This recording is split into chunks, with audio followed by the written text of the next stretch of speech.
parents should have a say in which apps are right for their teens.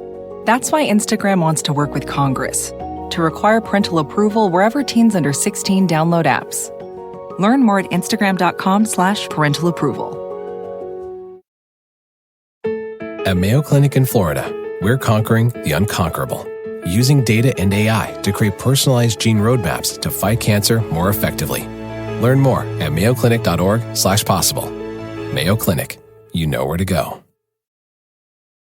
To get the Crime Writers on After Show right now, go to patreon.com/partnersincrimemedia. I'm Rebecca Lavoie, and this is Crime Writers On.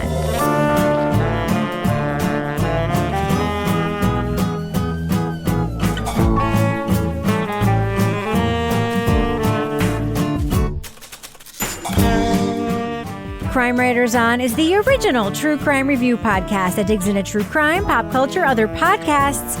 And on this episode, a brutal murder points a Mormon detective to a family on the violent fringes of their religion. We'll talk about the FX on Hulu series Under the Banner of Heaven. Joining me to get that done and more is true crime author, TV journalist, and host of the These Are Their Stories podcast, my husband and love of my life, Kevin Flynn. Hello, Kevin. Hello, Rebecca. Also with us is private investigator, certified pet detective, resident cat lady, and author of Dead on Deadline, Laura Bricker. Hello, Laura. Hello, Rebecca, and I hope not to meet you in the latter days. Oh, yeah. Well, you probably aren't. I mean, we'll talk about that. Aren't these the latter days? These might be. I might be under your eye, though. The latter days of reply all. Under your eye. Whoa, under your eye. We're throwing in a lot of different religions all of a sudden. Different handmade, Laura. There's a lot going on.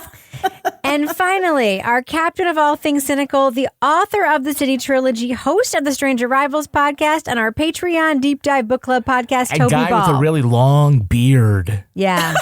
Yeah. Hello, Toby. Hey, I was going to give you an Andrew Garfield impersonation, but... Oh, no, do it. Hello, Rebecca. How are you? I'm fine. Sister Rebecca. Brother Tyree. Yeah. Brother Toby. It's okay, Rebecca. So, Kevin... Thank you for responding. So, Kevin... This is Monday's podcast. Jeez, yeah. What is coming up on Thursday's episode? Well, on Thursday, we'll be back with a review of the podcast, Will Be Wild. Wow. If you don't know what that phrase is, you haven't been around the block at all. You haven't. Kevin, can I just mention something really quick before we start the show? Yeah. Did you think our podcast would be around longer than Reply All? No. R.I.P. Reply All. Yeah, of course, the big announcement came out this week that Reply All, the long-lived podcast from Gimlet, the very first podcast from the Gimlet network, is ending in its, quote, current form. I think that just means it's ending. The entire staff has been tweeting that they no longer work on Reply All. And the idea that we have outlived Reply All is amazing to me. We've outlived several podcasts, actually. We have. We've been around a while. I was actually DMing with someone today who was talking about, Laura and Toby, your longevity in this podcast and how do we keep you here? Interesting. Oh, were they trying to replace us? Oh, my God. No. They were like, how do you get these people to listen to so many things and watch so many things? I was like, I don't know. Yeah. It's the only thing we make them do. And we can tell them next week we got 50 hours. And then like, all right, well, we'll just bear down. They're like, split our ad revenue with them. And they're like, watch this thing. And they're like, okay. Like, I don't think it's ever occurred to them to, like, they don't have to do it. Didn't realize I had a choice. You didn't have a choice, Toby. But apparently we might be getting edged out. Oh, my gosh. Yeah, please don't take the Reply All route. And if you want to and you want to go on for better opportunities, that's okay. That's okay. But you're not really replaceable. I mean, I think. What? We're not really replaceable? Yeah. No. Ringo did have tonsillitis one time and they brought in another guy and it was still the Beatles, I guess. Was it? I don't know. We all know Laura is Pete Best. Yeah. Yeah. Pete Best's going to keep time. So if he could keep time, he'd be a billionaire. We would never know who Ringo was. True. By the way, Laura has a big announcement. Yes. Oh. Laura, tell us about the big publishing announcement that you have. Oh, I had a cover reveal this week. I couldn't contain myself any longer for book 2 in the Piper Green Exeter Mysteries. It's called The Final Curtain. Nice. And it will be out in September of 2022. That's great. We all got a chance to look at some of the drafts of the covers. Mm-hmm. So did anybody's input really push the needle one way or another? Well, you know what? As soon as I saw the different cover rendition, the different designs, there was one that I immediately gravitated to. And I was really glad that you guys all gravitated to the exact same one, which is the one I picked. Yes. Good. So it wasn't because I said one of the other ones looked like an old-time Wondery podcast? I didn't even understand that one. That one was weird. It had this weird hand in the middle of it. That's why it looked like an old-time Wondery podcast logo. At the beginning of Wondery, every podcast logo had a hand in it, the same hand model, just at different poses.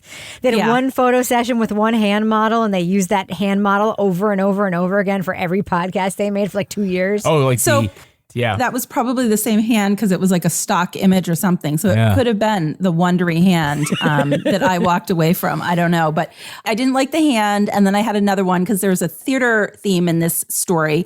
So there's some very light curtains in the background. But we did one that was a little more in your face curtains, theater curtains that were red. And I didn't like that as much. I didn't like it. It took away from the town imagery. It did. Exactly. No cover will ever be as bad as the hardcover edition of Kevin Flynn's Wicked Intentions. Never as bad. Google it, America. Google it's the best. Yeah. I loved that cover, Kevin, where she's coming out of the fire. Jesus No. Christ. Her disembodied head is floating in a photoshopped square pile of flames for no reason. They should not let interns design. Could you not push back on that? You were too afraid to push back on it. It's your first book. Yeah, I was you didn't know you could.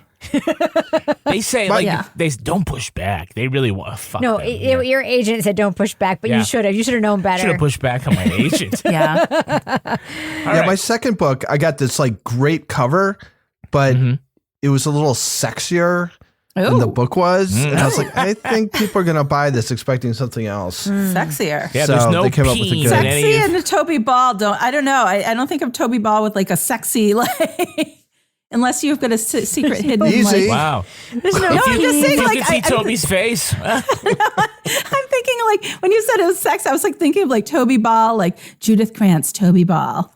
Yeah, a bodice ripper. Yeah. It's like stepping into the shower with Andrew Garfield and showing a nip. And then nothing happens. Yeah. No soap. No nothing. Let me remove your garments slowly. And she was cute too. She's still alive in the series so far. Speaking of, we should probably get to it and get to our review for this episode. Step on it, yeah. All right. I'm going to go ahead and drop that first clip. Let's talk about Under the Banner of Heaven. Female's 24, the child is 15 months. Suspect's the husband from a big LDS family.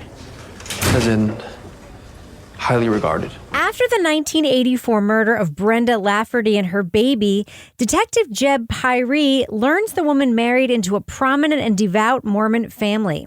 But her relatively modern outlook soon clashed with her 5 brother-in-law's views on marriage, religion, and the government. Obeying unholy laws for daddy's sake is not going to make anybody happy, not here or in the next life. But, there's got to be a way to do it where we won't all have to go to jail. Your husband made his decision. Honor your priesthood holder. As conflicts arose among their wives, their community, and their church, the Lafferty brothers explored Fundamentalist Latter Day Saints teachings about polygamy, taxation, and atonement. Now, Detective Pyre must question his own faith as he pursues men willing to spill blood in the name of God. Ron left that list for us to find because he believes fully that he is the one, a new lion of the Lord, the latter-day Brigham Young. There'll be more blood. Andrew Garfield stars in the FX on Hulu series Under the Banner of Heaven, based on the book by John Krakauer. The story flashes between the murder investigation, the evolution of the Lafferty's extremist views, and scenes from Mormon history that informed the religious overtones of the crime. Spoiler alert, we are going to be talking about plot points from Under the Banner of Heaven, so if you want to remain spoiler-free, go to the estimated time code in our show notes to hear our thumbs up or thumbs down reviews. Laura, so this really starts off with a pretty horrific crime scene. We have two detectives walking into a murder, and we find out pretty quickly that not only has a mother been murdered, but also a baby. We also, by the way, have two detectives that did not exist in real life. They are fictionalized detectives, and we are seeing the crime through their eyes. What do you think of this setup for this series? Well, I think the setup is actually one of the better parts of this. There's things later on where I feel like this sort of dragged a little bit and it got a little bit hokey with some of the reenactments. But this setup, you get right to the front. Like you said, it's not only a crime scene, it's a horrific crime scene. And it's in stark contrast to this sort of tranquil, idyllic life that you're seeing, kind of the facade with like the Mormon family values and everything. You have this very handsome, clean-cut, like Boy Scout sort of detective go in, and he's like evil. And then he kind of has to like gather himself up before he can go out, because you go in and you don't see, it's hinted at, there's the blood. It's clear that it's pretty gruesome. He goes back out, and the other police officers out there is also just like sitting there with like his head in his hands and just unable to, these are things that, people that are doing this professionally are not even able to sort of walk away from in the midst of it, because it's their job, because it's so horrific. And that guy is like, they're like, can you go back in? And he's like, I don't even think I can go back in there. All right, we need to stand up. Come on. And I need you to get Morris to bring the print kit and video camera. I need you both to record every single corner in that house. I don't think I can go back in. Gather yourself. For their sake. So we know right up front, this is a really, really awful thing that happened, and it happened in Mormon country. Yeah. And so that's like the setup going into this. And going forward, like I read on the internet what actually happened, because I wanted to know, because we haven't quite gotten to that by episode 5, the specific details. But it was a really, really violent crime scene. One of the things that's interesting to me, Toby, is that, there's this sort of immediate play between this like fictional cop investigation, which they use as a device here. First of all, I am curious to know what you think of that, because the writers of this series decided there had to be a frame through which to tell this, because I did not read the book Under the Banner of Heaven. I know that you did. I know that Kevin did. I know the book is largely the historical stuff with a little bit of the murder stuff in the fore. But they decided in this series to put the murder stuff in the front, and there had to be an investigation around which to frame this. So they basically made up these cops and did it through this lens. So before I ask you the next question, what do you think of that as the framing for this series and the era of true crime, and that being the lens through which people like want to watch things? So it's a weird book to turn into a true crime series. I read the book a long time ago. I love the book. I think it's a great piece of sort of popular history, but it's not really a true crime book. It uses true crime as sort of the frame, and I think the excuse to look back into Mormon history to see what it is that's sort of, motivating the killers, right? So what they did is they took a history book with a little bit of true crime and turned it into a non-true crime inspired by a true crime series with a touch of history in it. And the history parts are not good. Yeah. It's like Little House on the Prairie, right? Like watching those little... It's bizarre. And the only thing I can think of to make it make any sense is that it's somebody's, perception of the way it was at the time. It's a fantasy. It's like this, yeah. Right. It's sort of this weird, like Disney Mormon version of what that stuff would have been like. Mm-hmm. So, yeah, I mean, it's strange that they did it. I think there's some interesting stuff in here, why they had to do it Under the Banner of Heaven and feel like they had to throw in these weird historical moments, which again, I don't think they do very well, although you can kind of see the connection. I don't know why they did it the way they did. I remember the book coming out around the time of one of our books, or maybe my first book, because it was on the charts and it was like in the way from, blocking me getting up to the number one, right? So I read it. It was the only thing blocking. It was the only thing. Yes, we would have been number one. Damn it, Krakauer. By the way, Krakauer was in the top 10 of all books, but Right. we were only in like the charts of like. I was looking at Murder and Mayhem, yes. that particular category on Amazon. Anyway, I read it because this is the big mainstream true crime book, and I will say my memory of it was that it was predominantly a way to talk about Mormon history. I felt in the book, the crime story was lacking an awful lot. Although it wasn't, that was how I learned a lot about Mormon history. So when I went to see Book of Mormon and shit like that, I was like, oh, okay, I understand this. But transitioning to the TV show, I will say that I do think, and I agree with you guys, that the weakest part is the historical flashbacks. I understand why they thought it was necessary because it does inform some of these characters' perceptions of what may be happening to them. So the anti-government thing, there's a history of antipathy from the federal government. So they feel that and whatnot. But you're right, it does kind of feel a little bit like Little House on the Prairie.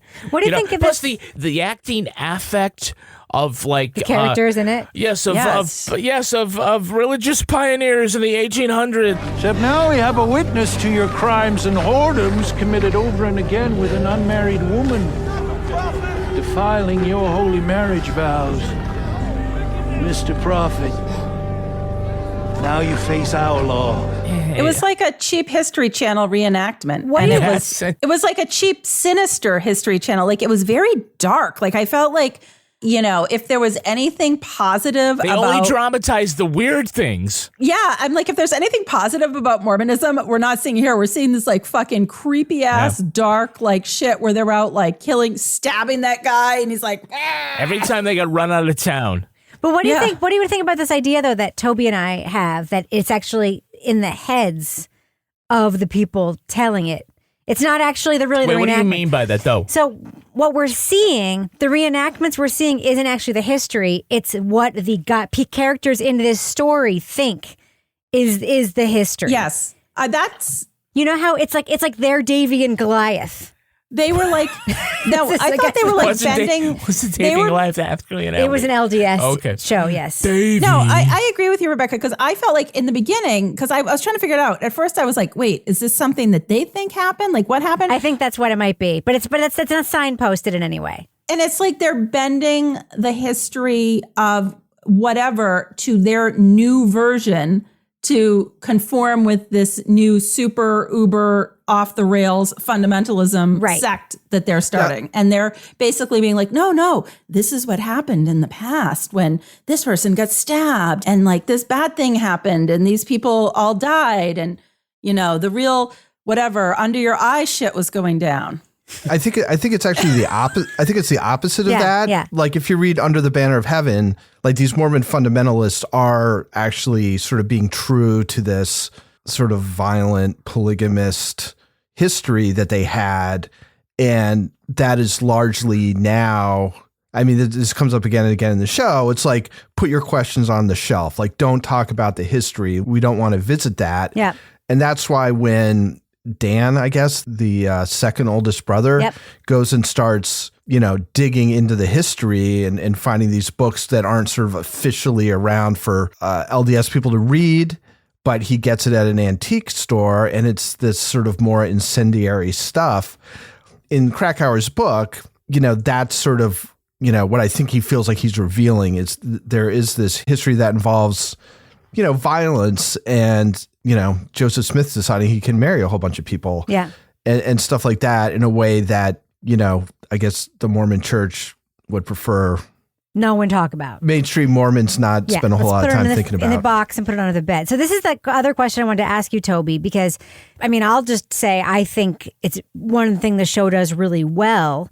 At the beginning of the show, we're introduced to this Lafferty family, which, the Kennedys of Utah.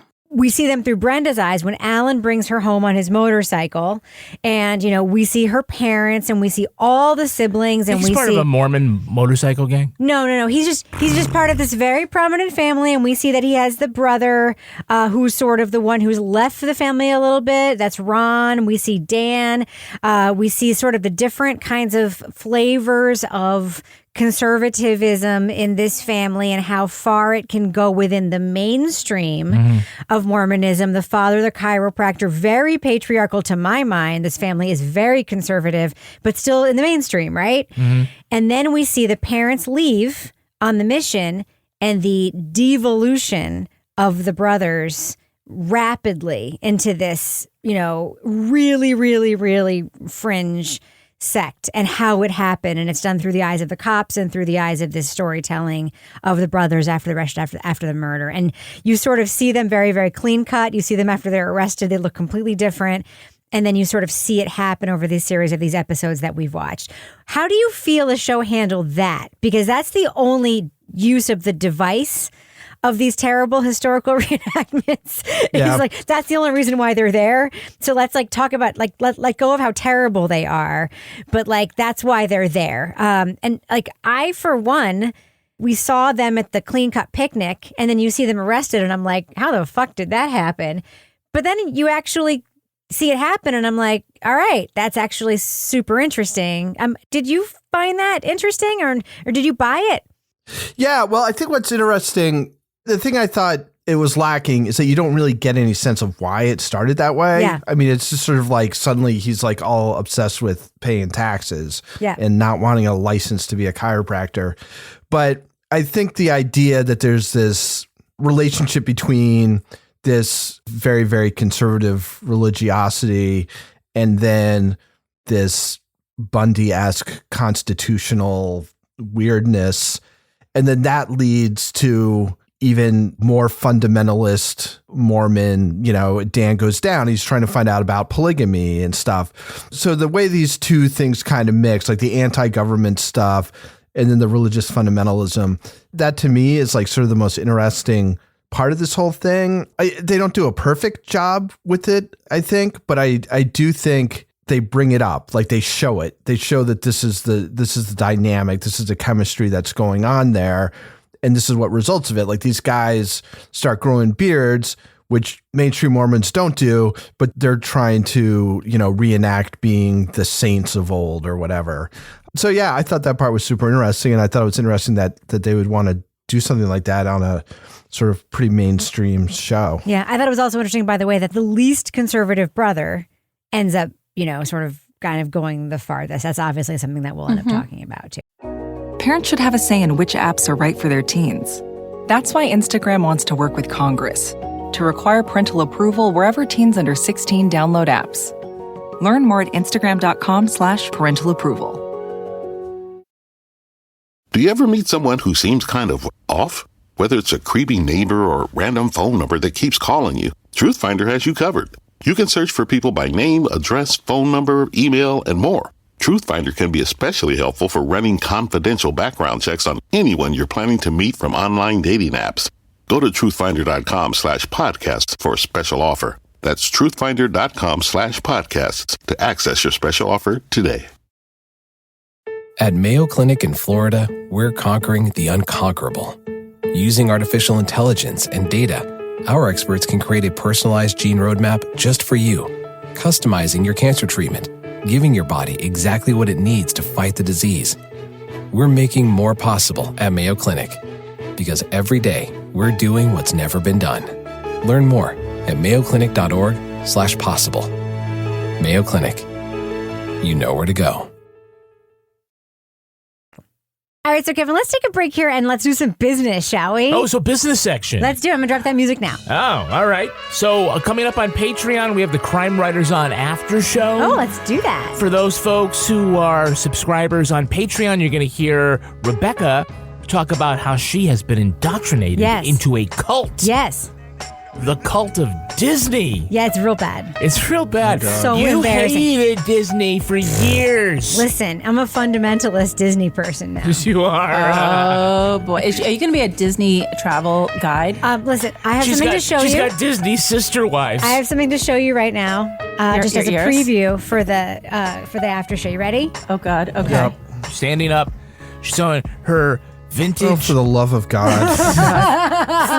Her Walt Disney World sweater. I am wearing a Disney varsity sweater. I am part of the team. I've been indoctrinated. I will be committing murders on behalf of the Disney. No, not really. But I'll tell you how it happened. I am not proud, but I have reasons, and they're not great, but they're true. So, what else, Kevin? I also want to let Patreon users know that Patreon is rolling out a new design this week.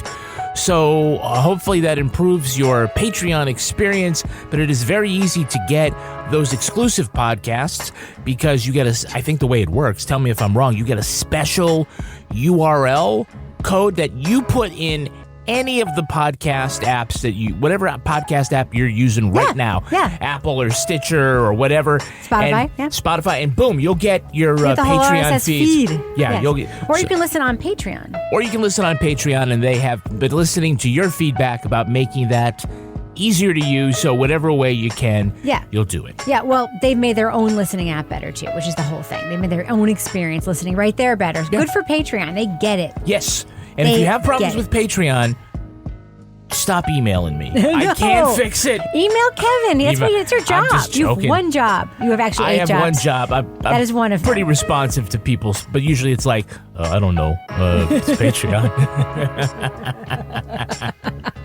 All right, Kevin, so does that end the business section? For now, anyway, yes. All right, well, that ends the business section. I'm going to go ahead and fade that music out now.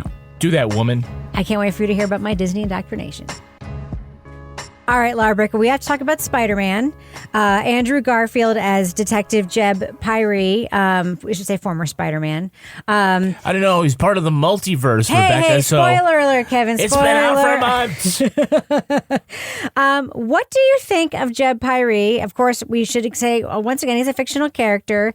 He's very, very, very wholesome. I will say in my real life, I know a lot of former Mormons, and I know a couple of practicing Mormon lights and former Mormons who sort of talk about their wholesome upbringing, and this character very, very much jibes with that, picture of the very symmetrical, very lovely, very wholesome, very optimistic Donnie and Marie brand of the brother and sister from Dancing with the Stars. He's brand. a little bit country, and his wife's a little bit rock Mormon. and roll. What do you think of sort of his character in the show and the reconciliation between him being a hard-boiled detective, allegedly, who is supposed to be arresting people out there in the world, and this guy who also needs to come home and be perfect all of the time? So this was interesting because, I didn't read the book like Toby and Kevin did. And I actually, but then I did some research on the case in the book as I was watching this. I thought it was a good decision to try to frame this in more of a true crime story sort of format with, a detective and this sort of traditional sort of like police procedural way that the story is told through Pyre and through his partner, Bill Taba, who is the Native American who recently moved to Mormontown from Las Vegas and obviously is feeling very out of place. But I felt like I liked the way they did try to contrast, Andrew Garfield's character, who was almost just too nice. But as somebody that really understood, like you could see through that character how just entrenched and like deeply instilled the culture and the sort of ideology of this Mormon life was, even in the police force, where they're still brother so-and-so and, whatever. And just the way that they are still deferring to the church leaders when they're out on investigations, even though you're in a police role. There's like no separation between the religion and the police investigation. And then you have this partner, Bill, who's, I felt like was sort of like the voice of reason. But for me, I just felt like the Mormon detective was just almost so nice that I had a hard time buying into the character. Yeah, see, I thought the second weakest part of this series, besides the historical stuff, is Andrew Garfield. Really? You don't think Sam Worthington was the second weakest part of the series? No, actually, no. I think it's, Andrew Jake Garfield Sully? is being asked to carry the series. I'm not really buying him as the lead. See, I don't think Ron was upset with Dan one bit. Do you misremember that? Or did the prophet's office set limits on what you could say? Because they'd rather us think of Ron as some kind of saintly victim of Dan's extracurriculars, because the last thing they need is for Utah to find out its treasured son had gone fundy. Look, if you're going to take the liberty of, we're just going to create two detectives, it's fine. It happens a lot, and it can be done very well. You're like, well, what are we going to do? I kind of get the idea of, let's make the lead detective Mormon, because that would be realistic in that part of the country, that, yeah, a lot of the folks would be Mormon, and then we can have all this stuff where his faith is tested. I'm just not buying that his faith is tested. I just don't see him, like, really carrying this. He's kind of milquetoasty, like, not pious and nice and maybe a bit naive, but just milquetoasty. And I kind of, like, see him acting. So I have a problem with Andrew Garfield in this role. I'm okay with the idea conceptually of, if we're going to create a character to be the lead, make him this guy. Even let's make his partner Native American. So there's, we're not confused that he's a Catholic or something like that. But I just don't know if he was the right guy for this. I'm not buying it. Here's what I think about that. Andrew Garfield's character is Mormon. He's supposed to be the, quote, normal Mormon. Mm-hmm. We also see him being patriarchal as fuck. Yeah. In the show. Yeah, that's right. The way they want to write the character. That's right, fine. Yeah. Right. And I just kept thinking, with the whole thing of them struggling and him being like approached by Mormon elders and saying, like, do you want to betray the church, son? I just kept thinking about Boston Catholic cops being approached by Catholic priests who, like, would not want them to, like, arrest, like, molesting priests. Yep. That's the same shit that happened in Boston, right? Like, police officers in Boston did not investigate child molestation because they were Catholic. That's what happened, right? And, like, literally that's what happened. And I'm just like, okay, so this is representative here, except those police officers did not go home and, like, also were patriarchal and, like, you know what I mean? Like, so we saying it goes to the next level. I'm saying that, like, it's just really, it's an interesting dynamic to me. Was interesting to see him doing to a small, he was actually committing some of those crimes at home, even though he was the, quote, nice one. Remember, that's all dramatic license. I understand that, but that's what the religion is. Right. You know what I mean? And it's just interesting to me. I mean, to me, it's interesting that they did it. I mean, I liked that they did it. And I don't think Andrew Garfield's acting was bad. And his ability to do an American accent, way fucking better than Sam Worthington, who was Australian as fuck in this thing, all over the place. He was the Nicole Kidman of this series everywhere. Toby, what did you want to say? I'm kind of interested in the fact that this Mormon good guy, like, it's kind of, the theory behind him is that as a Mormon, if you learn more about your history, you'll start to doubt your faith. Yeah. And that to me seems like a little objectionable.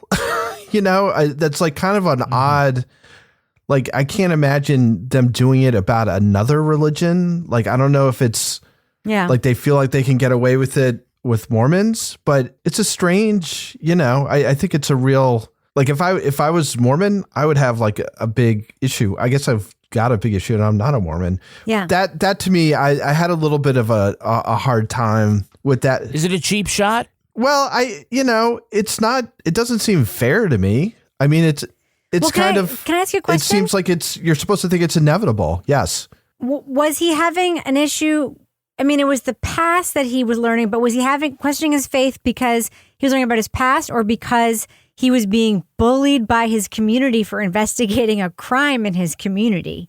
That's what I got from it. Oh, I thought when he was getting in these, like, conversations with, Alan and, whatever, Samuel and stuff.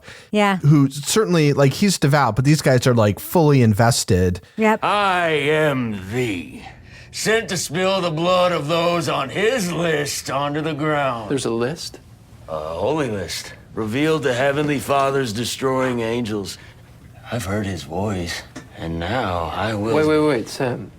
You're saying there's an actual list? And they're kind of throwing stuff back at him, like, are you a good Mormon, blah, blah, blah. And he's like, Wait,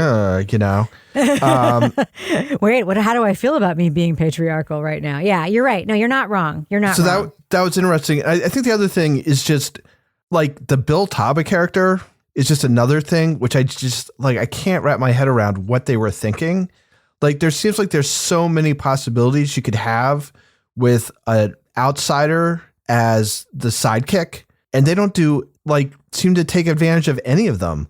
Like, you get a tiny bit of like people being racist to him and a little bit of like, oh, that's not how we do things here. But that just seems like the most like surface, like minor thing.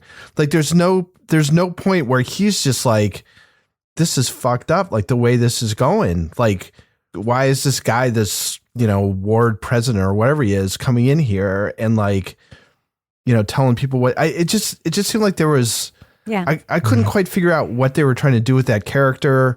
So maybe something will come up later, but it just seemed like sort of dead wood to me. I do like that they don't make anything of his being Native American. I mean, it is great casting. By the way, he is a fantastic actor. I just watched him in a terrible show on Netflix, one of those Harlan Coben adaptations that I love, by the way. I love them. I know you do.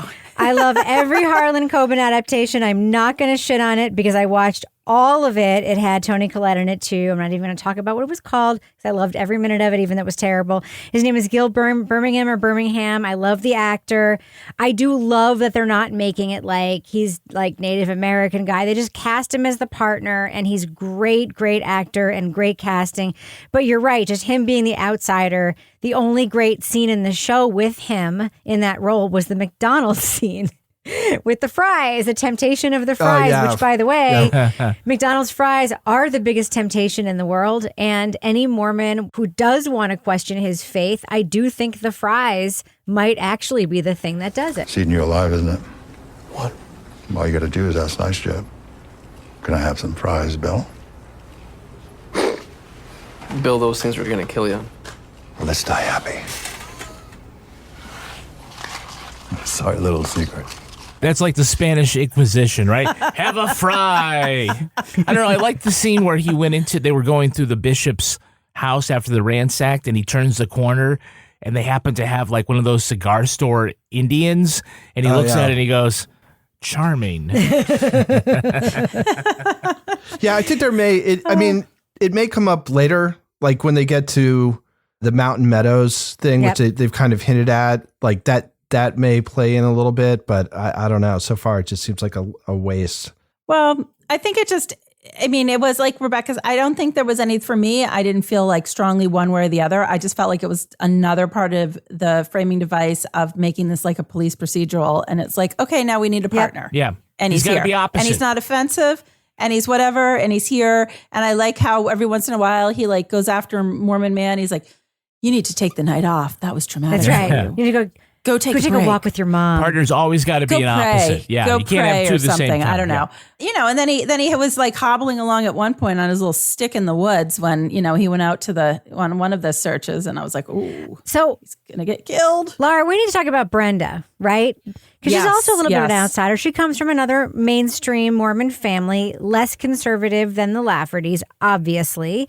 And she wants to be a news reporter on TV. And she pushes back a little bit. By the way, she also wants in. She wants in this family. She's not interested in making a ton of waves. But as Alan says, he puts her in a prison of some kind. But she witnesses domestic abuse. She witnesses some crazy-ass anti-constitutional bullshit. And she starts asking questions. Slavery's back? I mean, it all sounds pretty crazy if you ask me. But he didn't ask you. And he wouldn't. So if I was you, I would keep my mouth shut till I'd done my research. If you don't want to sound like an idiot in front of your new family. What do you think about Brenda, Laura Bricker? I think that role was particularly well cast, and it was also a role where I was like, you go, girl. And then I was having a lot of like rage type feelings as I was watching this, because it is hard to watch women in what I consider modern society still being put into these like subservient roles. And you see her, and she, right from the beginning, like she comes in on the motorcycle, and I immediately felt sort of this angst when she's introduced to his family. And it's like, here's this like brother with like all his 10 children, and here's this brother with all of his, and let's move rocks on a side this weekend. note, let's move rocks all weekend. I know. And then they're like, women aren't. Why do you have a women rock? aren't allowed to move the rocks, and she's like, I'm going to move a rock, and they're like, oh my God, she's moving rocks. Get hold of that woman. Like, oh, the scandal, and enjoying it. Like, yes, you know, and with the brothers, like, I don't even know which brother is which. I mean, that's like a whole side issue in the thing for me. I'm like, they all blend together. There was no real differentiation for me. I'm and like, then they oh, put beards on them, and you're like, who are these guys now? Well, one was a Culkin. That was very obvious. Yeah. Yes. I had to pull up like the IMDb. I'm like, who are these people? But Mormon. I don't know who these people are. But with Brenda and then the other wives that were, you know, subjected to this increasing like craziness. You know, Brenda, I loved that she's like, no, like I want to be a journalist. And then you see her having this interaction with the creepy professor when she's like, well, why can't women like read the news? And then you think, oh, and then of course he like locks the doors, but she was spunky and she's like, so why are you locking the doors? Like, you creepy motherfucker. And that's the end of that. But when later on, she becomes an ally to the wife of the guy who goes really crazy, the blonde lady who also Diana, who also came from a family that wasn't Mormon. And Matilda, the one with the Scottish accent? No, Diana. No, okay. Not Scott, the one who's Ron's wife, yeah. The blonde lady. And you see her standing up to Ron when and then you see, you know, Brenda coaching her and being like, no, you need to like write this down and like speak up. And, you know, so I felt like that character was set up in a way that when you look at the changing dynamic with the brothers and how they're sort of just like going off the deep end, you can see how she was a trigger for them because she was having none of their nonsense. Yeah, I mean, props to all the ladies. There are no flies on them. Every time, like, the guys do something that's fucked up, they give them the side eye, right? There's no, like, oh, I'm just going to stand by my man no matter what stupid shit. Even Joseph Smith's wife, when he pulls up that piece of paper saying, polygamy is now part of our religion, she's like, fuck you. Fuck you and this piece of paper. You and Brigham Young can go fuck each other if you want to do that. I'm probably going to get a lot of letters for that. It's okay. We can just beep it all out. It's not going to go well. Yeah. But all of it, Brenda too, I think it's a great performance by Daisy Edgar Jones. And by the way, if we're going to talk about performances, I didn't like Andrew Garfield, but I did like Wyatt Russell. By the way, guy's built for a mustache. I really think so because of his weird lip. He comes off very believable as Dan because like he has like all this garbage of exposition to give, and it doesn't sound like that. He's so natural at it. It just sounds like he's really making an anti-government argument that you have to sit there and listen to. Not like I've got all these lines. There's no place in the church for extremes, Dan. But what about extremely good, Ron? How about extremely good? The government keeps changing their rules. We're simply trying to sustain the rules that we started with, our heavenly inspired Constitution. Right. I mean, it's the only way out of this mess and back to God's plan. I think he's really great in this. Yeah, Daisy Edgar Jones is great. She was in Normal People, a.k.a. the saddest television series I have ever watched in my life. I would not recommend watching it if you don't feel like crying. It will gut you. She's Irish, by the way, Kevin. I thought there was a lot of sex in that. A lot of sex, also a lot of crying, a lot of me crying, and everyone else crying while watching it is the saddest thing ever watching. And of course, we know Sam Worthington, who played Ron Lafferty as Jake Sully. I see you, Jake Sully. From Avatar. He has not yet shed the accent that he has in that Did he ever film. find the unobtainium? Wait, did Rebecca go on the Avatar ride? What a name for a MacGuffin. The unobtainium. Listen. What are we even talking about? Avatar. Yes, we'll talk about that. I will just say on the line for the Avatar ride, I explained the whole plot of Avatar to my stepdaughter, the meat puppets, the unobtainium, and she was like, the fuck with the unobtainium? The big tree. Yes. All right. Well, one quick question. Toby Ball, is this series, I kept thinking this, a little part of this in the way that it was written, not the way that it went in real life, but the way that it was written, it's a little bit of an object lesson in maybe not leaving your kids alone to their own devices, right? Because as soon as those parents left, everything went to shit, right? Yep. Yeah. All those rocks. Instead of like having a big party in their house and like stuff getting trashed and beer bottles over the lawn, instead it's anti-government. We're not paying taxes anymore. Yeah. And I want a bunch of wives. You're going to run for sheriff. But don't tell anybody about this cigarette. Sheriff ball. Sheriff. Yep.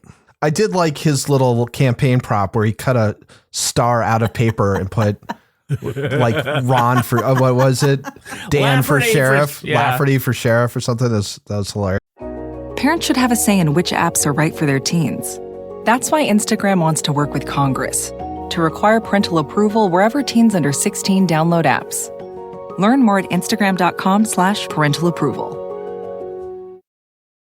Do you ever meet someone who seems kind of off? Whether it's a creepy neighbor or random phone number that keeps calling you, Truthfinder has you covered. You can search for people by name, address, phone number, email, and more. Truthfinder can be especially helpful for running confidential background checks on anyone you're planning to meet from online dating apps. Go to truthfinder.com/podcasts for a special offer. That's truthfinder.com/podcasts to access your special offer today. At Mayo Clinic in Florida, we're conquering the unconquerable. Using artificial intelligence and data, our experts can create a personalized gene roadmap just for you, customizing your cancer treatment, giving your body exactly what it needs to fight the disease. We're making more possible at Mayo Clinic, because every day we're doing what's never been done. Learn more at mayoclinic.org/possible. Mayo Clinic. You know where to go. Yes. All right. Well, I think we should do what we do. Let's let our listeners know, should they check out Under the Banner of Heaven? It's a series about murder and Mormonism. It's based on the John Krakauer book of the same name. It's on Hulu right now. Laura Bricker, what do you think? Thumbs up or thumbs down for Under the Banner of Heaven? I'm kind of ambivalent about this show, so I'm going to go like mild thumbs up. You know, I didn't read the book. I know other people have read the book. I did like that it was framed as a police procedural. I think for me, what I found really interesting about this was the contrast of a really horrific crime with the Mormon culture and it taking place in that area, that region, with a investigator from the police who is of the Mormon faith being thrust into the middle of this. But I'm 5 episodes in. That's what we have watched. I don't know if I would watch all 8 episodes. I do feel like it started to drag at points in this, and I think it could have been condensed into a shorter piece that would have been more effective. But overall, I mean, it was interesting. I did find it interesting, and I didn't know about the case. So, you know, that was definitely something that, I started looking up and reading about it. So I think if you don't know about the case, you might find it interesting. If you read the book, you're probably not going to love this show. Toby Ball, what do you think? Thumbs up or thumbs down for Under the Banner of Heaven? So I guess my recommendation for the time that you would spend watching this would be to read the book Under the Banner of Heaven and then listen to both seasons of Bundyville, which I think sort of tackles a lot of the same issues, but in a way I think it's a lot more compelling. That being said, it's not horrible. I give it a mild thumbs up. I feel like it's like 90% of a prestige television thing. I mean, there's just like, it's just not quite there. And there's some good elements to it. I think it brings up some interesting things about the relationship between fundamentalist religion and sort of anti-government feelings and stuff. So yeah, it's sort of mild thumbs up. Kevin Flynn. I'm going to go sideways. That's my mild thumbs up. It's fine. I don't know if they're trying to establish the aesthetic of Mormon Gothic. It could be like True Detective Season 1, but it's not anything like that. It goes very slow. I do like how they're kind of peeling back the onion of the crime, but there's so many characters in different timelines that it's a little unwieldy. By the way, how long have they been keeping those guys in those interrogation rooms? It's like a week and a half. Like Pyre goes home and has baptism and they come back and the guy's still sitting in the chair with handcuffed. Laura knows what I mean. And he didn't get any McDonald's fries either while he was there, like the other prisoners. No. I mean, the book was okay, and I think they're good to kind of focus on the crime part and tell it out the way that they are, but it's slow. And I'm not buying Andrew Garfield as a very strong leading man in this particular role. So, while it's not bad, I really can't tell people they got to sit down and watch this. So, Sideways. Wow, you're going to be disappointed, Kevin, because I'm going to make you watch the last couple episodes with me. Son of a bitch! Because I'm a thumbs up for the Banner of Heaven. I'm really enjoying it. I like the performances, and I think the drama's really good. I think the reenactments are real stupid.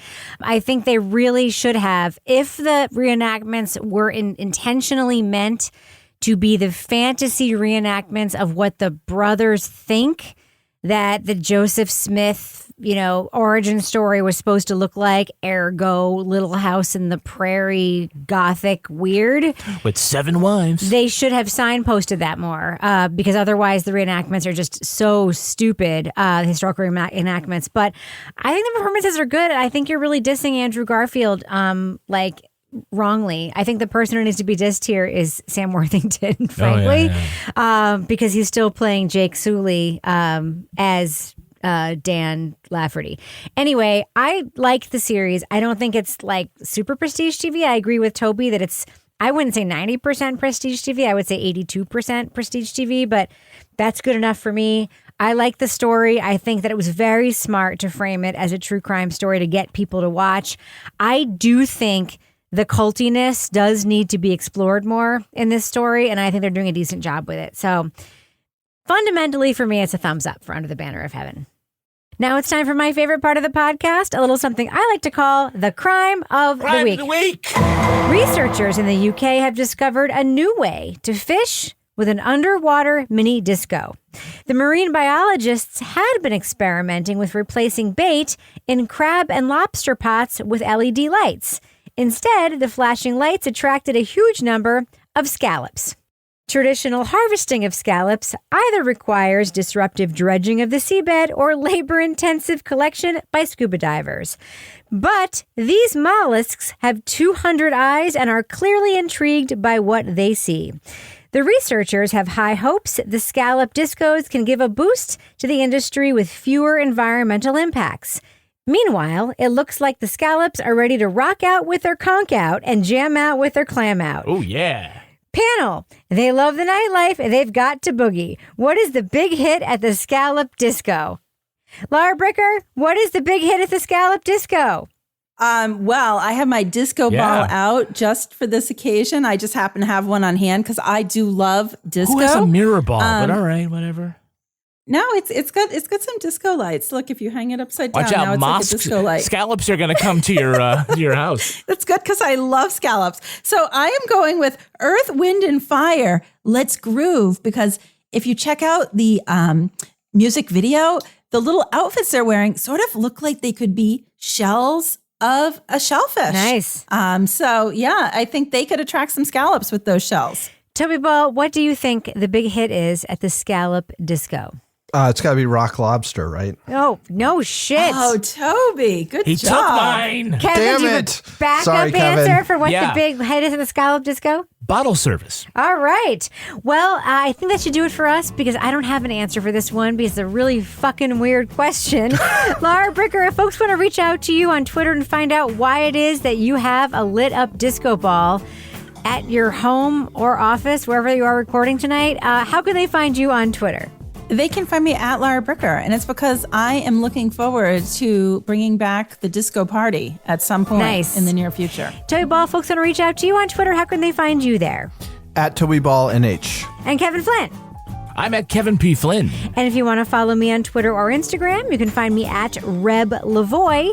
You can also follow the show on Twitter at Crime Writers On, and I encourage you to join our incredible community in our official Crime Writers On Facebook discussion group. We also have a regular old Facebook page. Just go there and look for the group and click Join the Group. Support the show at patreon.com/Partners in Crime Media. You'll get the Crime Writers On After Show, Married with Podcast, Laura Bricker's Leave It to Bricker podcast, and Toby Ball's Deep Dive Book Club podcasts. Our theme song was composed and performed by Ty Gibbons. Our line editor is the incredible handsome Olivia Burdett. The executive producer of this program is Kevin Flynn. This show was recorded in the Yoga Loft above the Bodega in Bay St. Louis, Mississippi studio, otherwise known as Studio C, the closet in our New Hampshire basement, where insolent women always make trouble for their pious husbands. On behalf of all the crime writers, thanks for listening. Blessed We'll catch be the you fruit. later. Later. Question his own faith as he pursues men willing to spill blood in the name of God. Clip 3. In the name of God. Ready? Got that out of your system? Yes. Mop, mop.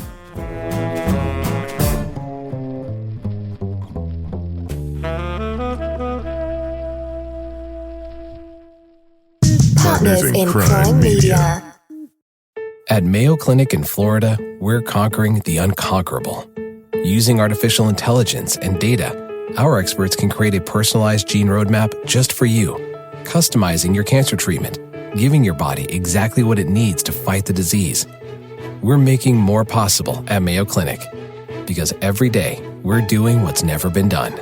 Learn more at mayoclinic.org/possible. Mayo Clinic. You know where to go.